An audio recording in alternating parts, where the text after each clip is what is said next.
Hello, and welcome to a quick rundown of Victoria 3 Dev Diary number 163. The Fine Print. This is the first dev diary for the upcoming 1.12 update with explanations of new mechanics. Last week we got the initial dev diary for Iberian Twilight and 1.12, and the initial ones are always more of an announcement. With this one, we finally get some details on what is coming. The dev diary dealt fully with the 1.12 update, so everything mentioned in this video is part of the free update and not the paid DLC. So if you're a busy gamer on the go and don't have time to read the full dev diary, here is a quick TLDR rundown of what was discussed. As always, if you want to read the full dev diary, and I highly suggest that you do, a link to it is in the description. Let's dive in. I have to say this first one is a really exciting idea. We are getting a mechanic to negotiate with interest groups in order to get laws passed. The idea is, looking at this image here, let's say we're enacting a law.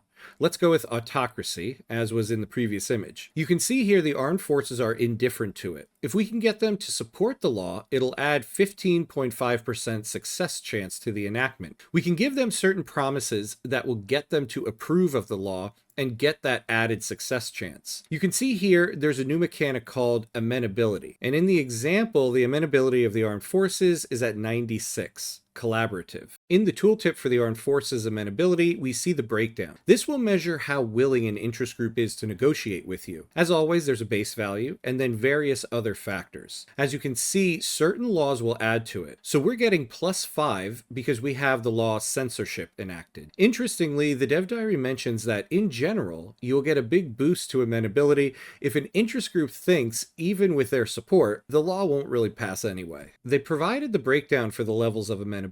24 and below, and the interest group won't negotiate at all. 25 to 49, and they will negotiate, but it'll be very difficult and carry heavy costs. 50 to 74, and it'll be a standard negotiation. And 75 to 100, and you get the costs in the negotiation halved. When you click the button to negotiate, you'll get an event like this that will give you the various options you have with the interest group. This is where you will choose what promise you're willing to give them. Of course, bribery is always an option. You can see here the cost of it and what the interest group will get. However, interestingly, these values decay over time. Another promise will be something where you give the interest group added political power for the cost of bureaucracy. Then there will be options specific to interest groups. So in our example with the armed forces, you can promise to expand the size of the military. Based on the promise you make, you can get a journal entry to track the progress of completing the promise, and even give you an option to break that promise. Next up, we have some additional production methods.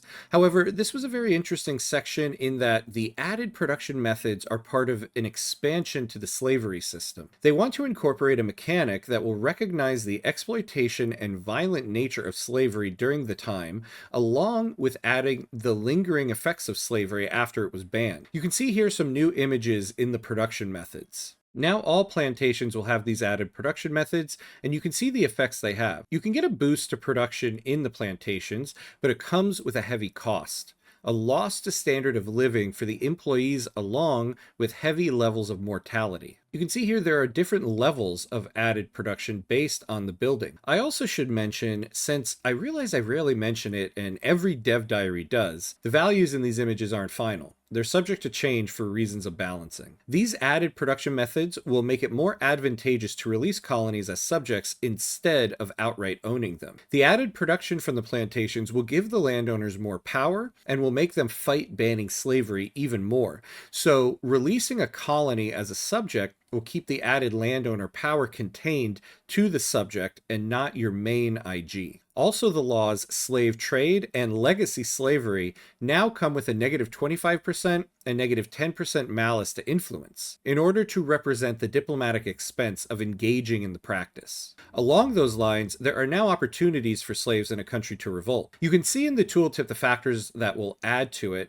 and now see why you need to care about the standard of living of your slaves. The lower their standard of living, the more activism added to their movement. There are also added production methods specific to sugar, since Cuba is a major player in this update. This represents the switch to a more industrial plantation, which added to Cuba's economy at the time. Tobacco plantations get their own PMs as well. We can see here PMs that affect how cigars are rolled, and one with an interesting historical context. The dev diary goes into how cigar rollers in Cuba would pay people to read a book to them while they rolled cigars in order to help pass the time, and eventually that led to having a radio in the room. However, when someone was reading to them, it wasn't always a book. Sometimes it was a newspaper. This eventually led to the cigar rollers learning more and more about the various labor movements. So you can add these production methods in order to raise the standard of living of the employees, as well as raise their minimum wage. However, it comes with also adding to political movement radicalism and loyalty.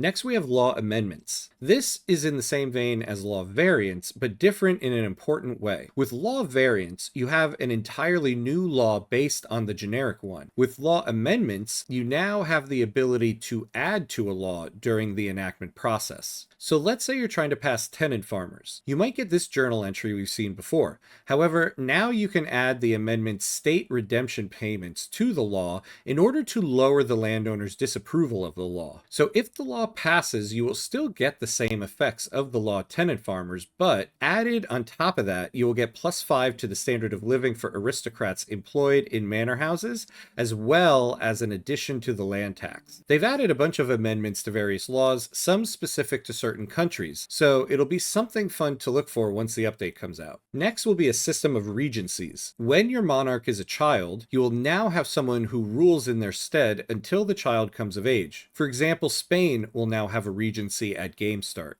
When your adult monarch dies and their heir is a child, you'll get this journal entry. You'll have a say in who becomes the regent during the monarch's childhood. It will come with a cost to legitimacy, as well as various other things, and will add political strength to the interest group the regent belongs to. And lastly, we have electoral clientelism. This is going to be a really fun mechanic. In short, it's a way for you to manipulate elections. During an election period, you might get a journal entry that looks like this. You can choose a party to lend your support to, basically giving them the election. However, it comes with a cost of legitimacy and will add to that cost each time you sway an election. The cost will be determined by your free speech law. If you decide not to sway the election, it will reduce the current cost and move a slider towards getting rid of the electoral clientelism system. There was an excellent explanation for the historical context for this mechanic. I won't go over it here since this is a TLDR rundown. However, if you are interested in the history of the game and the mechanics, I highly suggest you read it. At the moment, the electoral clientelism mechanic will only be present for countries that have the Age of Caudillos active. However, they are looking to add a generic form of this mechanic for all countries at some point. Some really cool new stuff coming with the free update. They mentioned originally there was supposed to be content about modding with the new update, but there was so much to discuss in regards to modding that they decided it's going to get its own dev diary next week. So we're going to have 2 dev diaries next week, one for modding and then the regular one on Thursday, which will go into some of the new narrative content. If you found this video interesting or helpful, please consider giving it a like and the channel a subscribe. A special thank you to the channel members for helping to keep this going. That's it for now. As always, be awesome.